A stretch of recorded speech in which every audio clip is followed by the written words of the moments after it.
Hey everyone, we're back with another puppet video today, and it's a familiar story to some of us about Zacchaeus. It's titled, the one summary written by Sally Lloyd Jones in the Jesus Storybook Bible is called The Man Who Didn't Have Any Friends, None. Uh, Today, actually, I want to also just have this little puppet show in honor of Miss Beth, who we lost way too early, and she did so much for the kids ministry and for lots of different ministries in our church, in our town, in our area.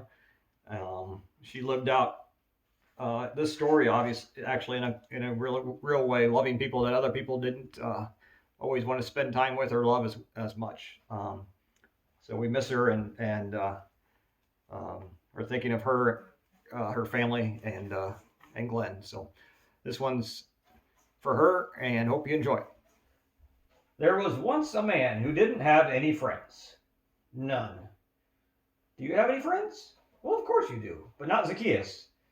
Poor Zacchaeus didn't have any. You're probably wondering why. Was it because he was so short? That's not a reason not to like someone. Was it because he had a name that was hard to say? Well, neither is that. Even though he was short and he did have a funny name, that wasn't it. No, people didn't like Zacchaeus because he stole their money. Zacchaeus collected taxes. Taxes were what people had to pay the king. But Zacchaeus took more than he was supposed to and kept the extra money for himself and made himself rich. Everyone knew what he was up to, and it made them cross and grumpy. They didn't like Zacchaeus one bit. So they made sure he knew it by doing things like avoiding him and walking on the opposite side of the street and pretending not to see him and whispering things like, "There's that nobody who thinks he's a somebody," loud enough so he could hear. Anyway, one day a huge crowd gathered by the road. Jesus was coming to their town, and everyone wanted to see him. Zacchaeus wanted to see Jesus too, but everyone was too tall.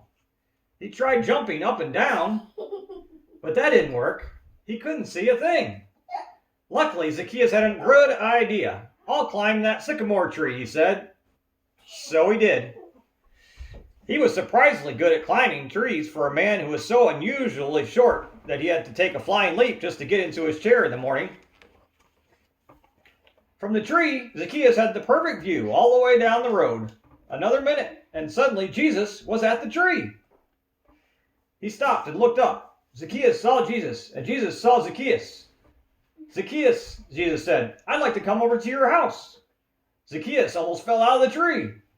Come over to his house? No one ever wanted to come anywhere near his house, let alone inside.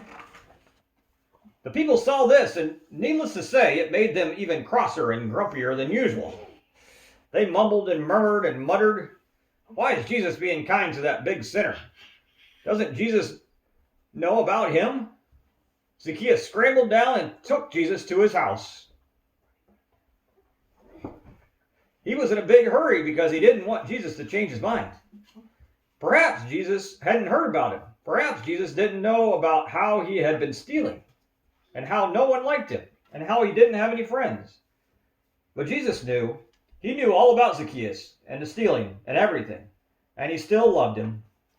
Zacchaeus was ashamed. "Lord," he said, turning pale, "what I've done is wrong. But now I want to do the right thing. I will give the money back to everyone, 4 times what I stole." And that's just what he did. Jesus smiled. "My friend," he said, "today God has rescued you." Jesus loved Zacchaeus when nobody else did. He was Zacchaeus' friend even when no one else was, because Jesus was showing people what God's love was like. His wonderful, never stopping, never giving up, unbreaking, always and forever love. The end.